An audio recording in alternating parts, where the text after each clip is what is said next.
Hey guys, welcome to another episode of Mahjong Talk. I'm your host Peter Vong. If you're new to the channel, consider hitting a like, subscribe, and hit the notification bell so you'll be notified of my latest videos.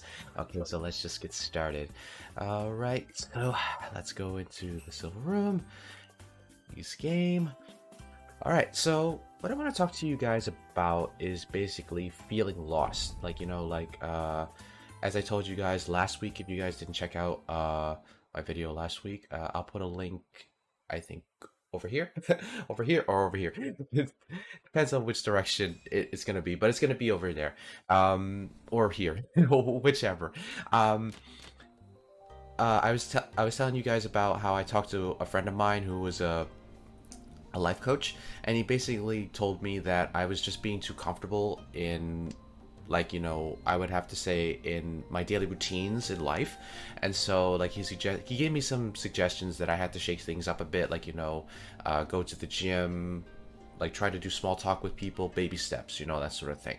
And when I heard him say this, like, the first time, I felt as if I had to do, like, I was completely, like, overwhelmed, because I was like, oh my god, I have to get a gym membership, I have to think about how much I have to pay for the membership, I have to think about, you know,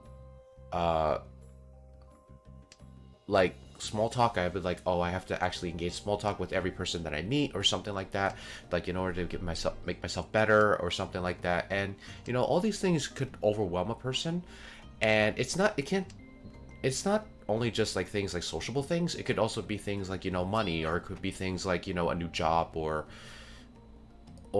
like a new challenge for yourself. And the thing of it is that I had to admit, my friend also had some great points about, you know, being lost. And I mean, like, not being lost, like basically being too comfortable with like your own existence, like your own routines within your existence, and that could also create this imbalance of feeling kind of cathartic with how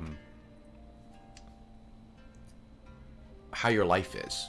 And then you begin to think about exactly like, what can I do to improve my life? And you realize that in order to improve your life, you have to make these small little tweaks.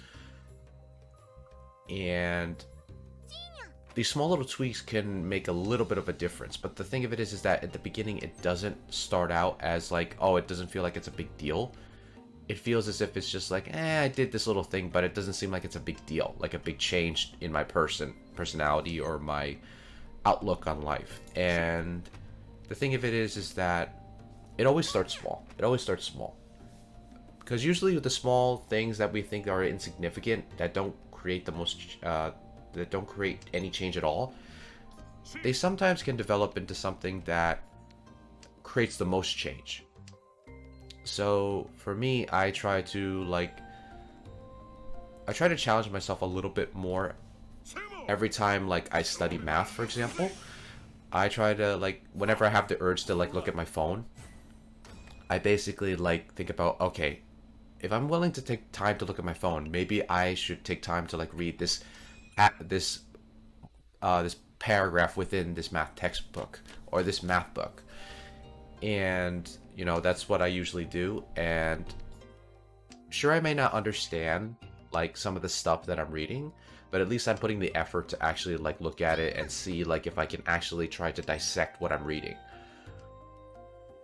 And of course, like, you know, like, since you guys, like, maybe back in school, like, you know, whether it be college or like high school, you can basically allow yourself to think about, okay, if I have time to look at my phone, maybe I should take this extra minute to actually look at like the stuff I'm studying, so I can be better prepared for, like, you know, the test that's coming up or the exam that's coming up, or just like for the subject matter in general.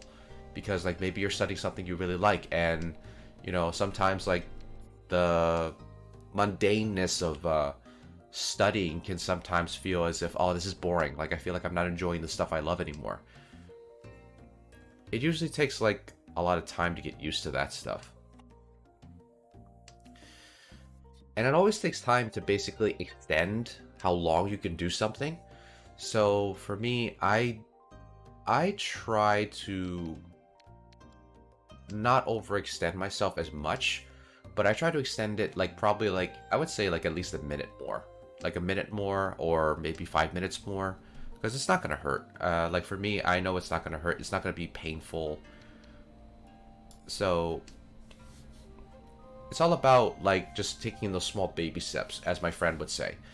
He would say that he told me that like just take small baby steps, because if you try to do like really huge steps, it's gonna feel more like a chore and you're not gonna really want to do it. So you know, it's the same like exercising. Like when you do push-ups, like maybe you have to challenge yourself the next time to basically like, okay, I can do like 8 push-ups. Now I have to challenge myself to do 9. You know, just those small baby steps, because nobody wants to overexert themselves and nobody wants to push themselves over. So what does this have to do with feeling lost? The reason why people feel lost is because they feel like they have this long list of things they have to do in order to be better, in order to be happier. So like for instance, I think about like, what do I need to do to be happy? At the same time, I sometimes become concerned about whether I'm doing enough to make myself happy. And sometimes like I become content, but I probably am not as happy as I think I am, which can sometimes be a little bit intimidating at times, because when you realize that, you know, there's some parts of your life you're dissatisfied with and there are ways you could fix it, you sometimes become worried about exactly what you're doing in your life to see if you can actually get to that better version of yourself. But also, to get to the better version of yourself, a lot of people kind of go into this plethora of actually demonizing their past selves, which I don't think is really beneficial. I remember when I told my friend that about what I did this week. Like I basically went to the gym with my best friend. Like, you know, he showed me the ropes, like what is it like gym culture, as well as like I got to engage small talk with some of his friends that we just happened to bump into. And you know, like I told my high school friend who is a life coach all this info, and he basically like, yeah, baby steps. And he actually showed me a video of a college professor named a psychiatrist named Jordan Peterson. I'm pretty sure you guys may be familiar with him. He has a lot of videos on YouTube and all that stuff. He's mainly an academic. He basically talks about how to make your life better as a psychiatrist.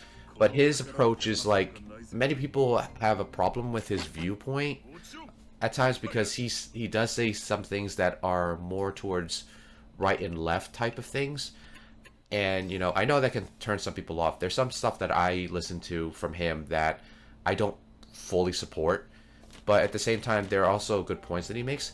But there was one, but getting back to my point, my friend showed me this video about him telling his audience that they have to make sure that they kill their past selves to know that they're better for tomorrow, so that their current selves can actually go forward with being the better version of themselves in the future.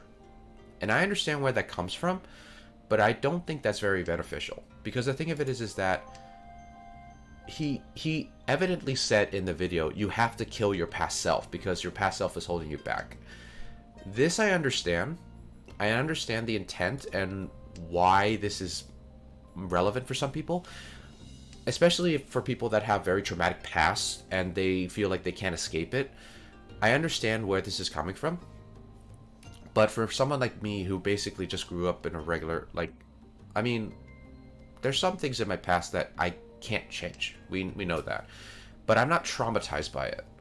And I think when we hear stuff like, for me, when I say we, I mean like people that think like, you know, that have my perspective. Whenever like people like me hear this stuff, it feels as if that the past self was always going to be this terrible side of ourselves that we just can't escape from, that is causing us much anguish. But for me, it's not like that. My past self is basically what connects me to my current self. And, you know, I might be misinterpreting like what Jordan Peterson said in the video, but what I interpret is that there's parts of your past self that you want to keep, and there's parts of your past self that you just want to like put on the wayside because it's holding you back. So I think for like a person like me, that if you guys like share my viewpoint, or if you don't share my viewpoint, put it in the comments down below, and like I'll be sure to read whatever it is you guys type out. What I feel is if we have to actually do much harder work than just kill our past selves. We have to actually sift through the file. Like you have to imagine your past self as like a filing cabinet, and you basically have to sift through every single little file that's there. So for people that have really like past that hold them back, they have to be the soldiers. They have to be the soldiers that basically fight against their past selves and make sure they win. Or like, or they're like athletes that basically are competing with their past selves, like in the boxing ring. But for people like me that think basically the past self is not that bad, it's just that there's some parts of my past self that I want to take with me.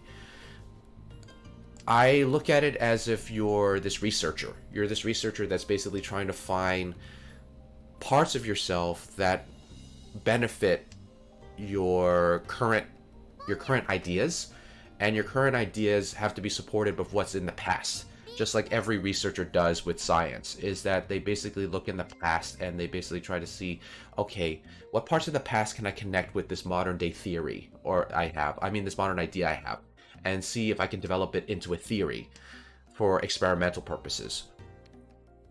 So I think there's different viewpoints on how you can look at your past, and I think the reason why people become lost is because one part of it, at least for me, is that we look at our past as if it's kind of this thing where we have to cast aside, and everything we've learned from our past kind of like feels as if it's held us back from getting like either happiness or getting us the way we want to be at. Ooh, nice. So the thing of it is that I guess this is why when people look at like, self growth, when they look at YouTube videos, and there's some YouTube videos that basically tell you that you have to be personally responsible for yourself, and this is true, but I think the tone of responsibility is what leads people to feel lost. Is that we look at responsibility as this thing that has to be a chore, this has to be something that we have to do, and it's looked upon as something that's not fun. And I think that's the tone that we have to like actually try to change, is that responsibility can be productive, it can be very enjoyable. The problem is that a lot of videos, especially for a lot of life coaches, they make responsibility seem like there's this cold-hearted thing that you have to calculate and you have to basically emulate, to basically say you have to do this change in order to be happy. You have to do this change to love yourself. You have to do this change to basically say, I'm doing this for me, and I'm basically trying to make sure that nothing gets in my way. It's basically that.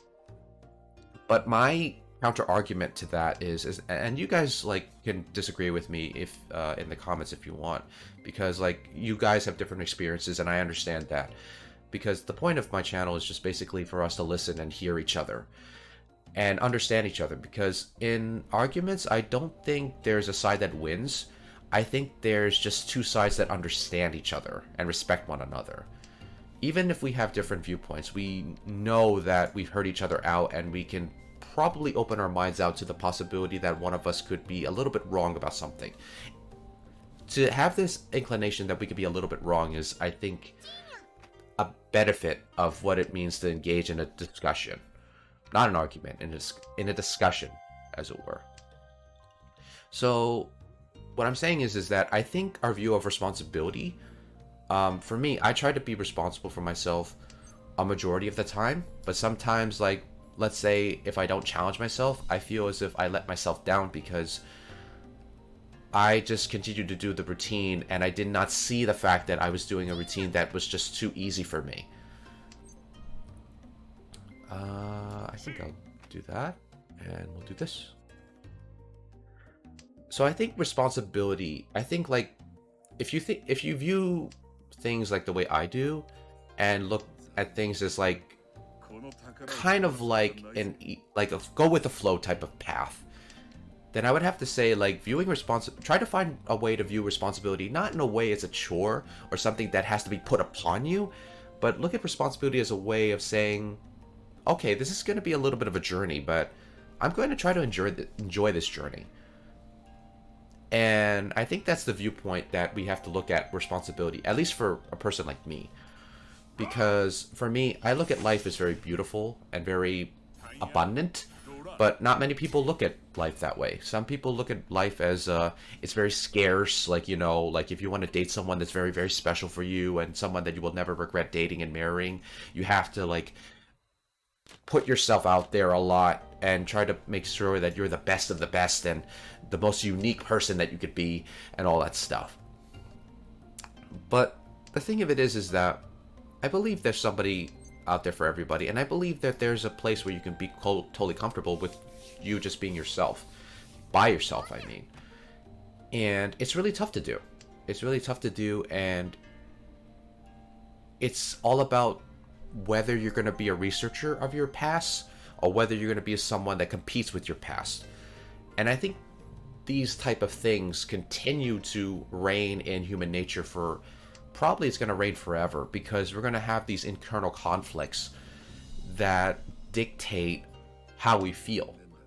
But the thing of it is that it may dictate the direction, but that doesn't mean the direction is going to be dictated forever in that direction, because we are in control of our emotions and we can interpret how we see the world, or we can interpret how people tell us certain advice, because there's certain advice that you will listen in the world, and some of the advice you're going to feel like, that sounds like a lot of hard work and I don't want to do it. There's some advice that's like, oh, I see what you mean. Like, I could do that. It depends on the tone on how people give advice as well. Because for you guys, I try not to give advice to the point where it feels like it has to be put upon you because the fate of the world is at stake, or the fate of your existence is at stake because of this, because that's based on fear, and I don't like to make you guys feel like you're afraid of not doing something. What I do try to do is that I try to like at least give my best input to you guys, so it gives you an option, because you guys don't have to listen to what I have to say,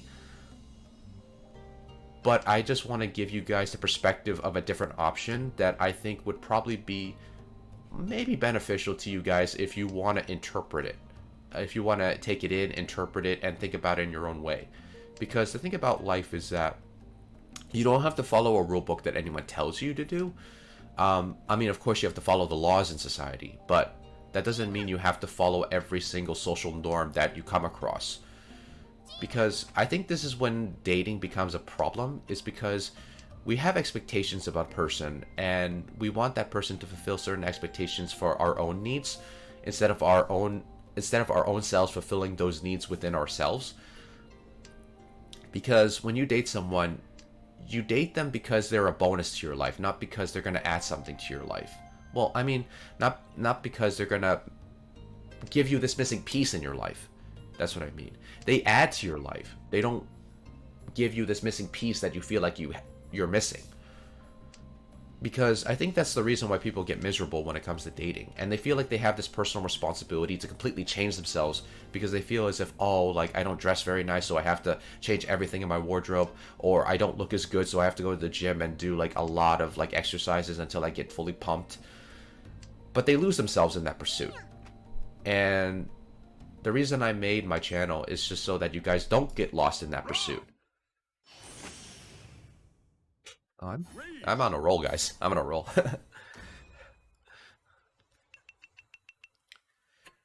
And the thing of it is that there are times we're gonna get lost, but we're either gonna get lost in the pursuit of our own vanity, or we're gonna get lost in the pursuit of, just trying to make our life more exciting. Like, you can get lost in your own life in different ways, because, like, for me, I get lost in the desire of knowledge. So basically, like, when I read a book, I kind of get lost in it. At the same time, like, I also get lost in, like, how far I can go with, like, making this channel, as well as how far can I go, just, looking at stuff like, building a business, or, like, investing, or, all of my interests. Because the thing that makes life more interesting is when you discover something that works for you and you realize it benefits you in more ways than one. So, like, making this channel, for example, I didn't know that I was going to meet so many awesome creators out there. And, sure, they're not like big names like PewDiePie and all that stuff, but they're my friends. And, I tend to like,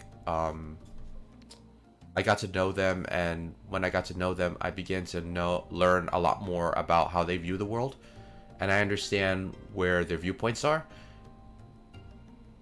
And I really, really care about these people because they've shown me a lot about themselves, and they help me like basically learn more about how I can improve on my own content. And sure, my content like is not the most eye-opening. Like I don't niche into like the small category, because hence you guys see that I play Mahjong like on YouTube, and I also play Genshin on Twitch. If you've gone to the Twitch streams, and I try not to niche because I'm a person, and you know, some of you guys come to me to basically see me play Mahjong Soul. Some of you guys have come to see me play Genshin, and you know, I fulfill that part of your life. So the thing of it is that you're a person, and you will fulfill like many aspects of different people's lives. Whether you be good at a skill, or whether you be good at talking to people, or whether you be good at like, you know, just being able to connect with. And whenever I talk to you guys on the Discord, it's always so rewarding to actually be able to engage with you guys and know what your experiences are, what you guys have learned in your own lives. And whenever you guys talk about your own stories, I began to think about, okay, like, nice, like, you know, I want to learn more from this person, because they have the humility to actually look at their past and see what they can do to improve on themselves without having to rely on other people to actually like just push them in that direction. But sometimes people can help you go into that direction, and that's why when we feel lost, we can sometimes go to people for advice.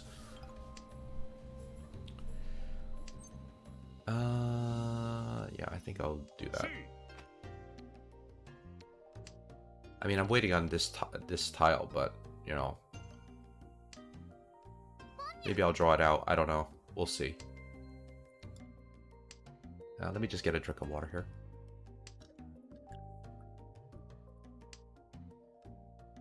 But all in all, guys, like whenever you feel lost, let yourself be lost. And when you're lost, you will allow yourself to go into a state where you're open to the biggest of changes. And for me, like when I was talking to my friend who is a life coach, when he was telling me this advice, I was open to different changes, and I only took baby steps to it. Does that mean I'm going to constantly do it all the time? Probably not.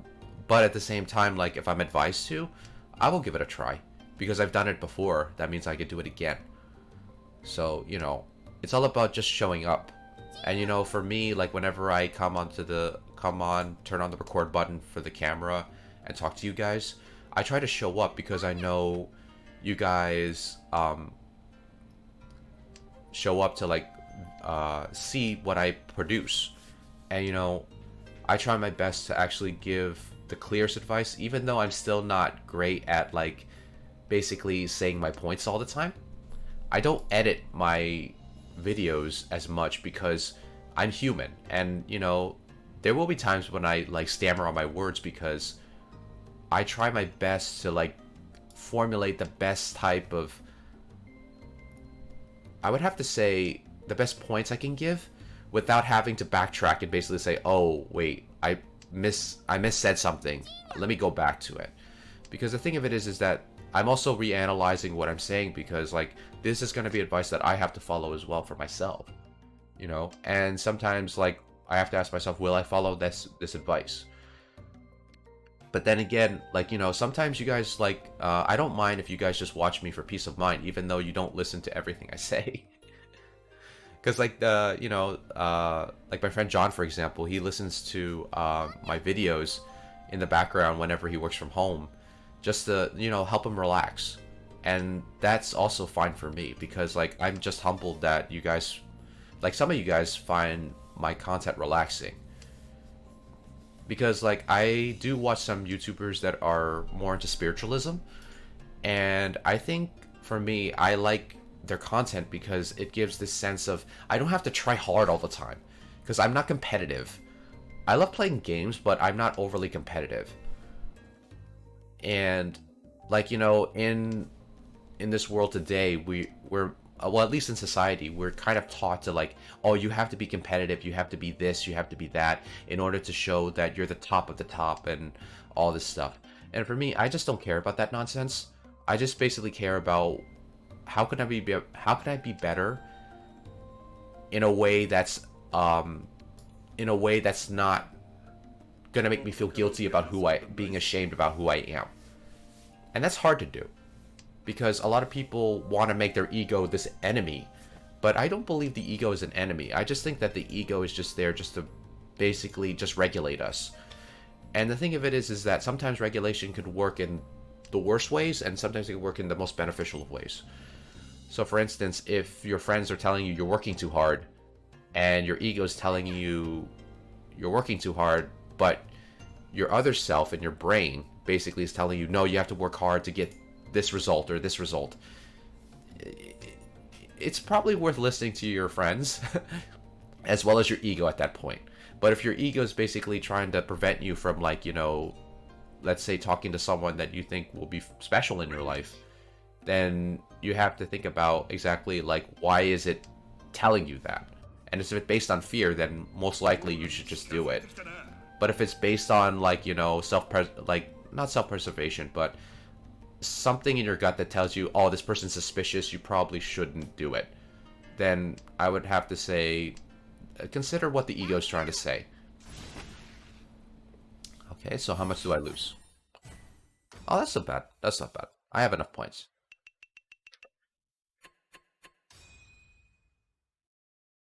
Okay, now we're on the last round.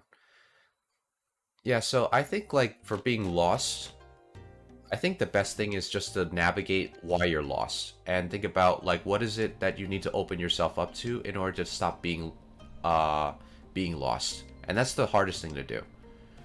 Because the thing of it is that when we're lost, we try to find a way of not feeling like we're lost. We try to find a way to, like, cleanse that feeling of not being lost anymore.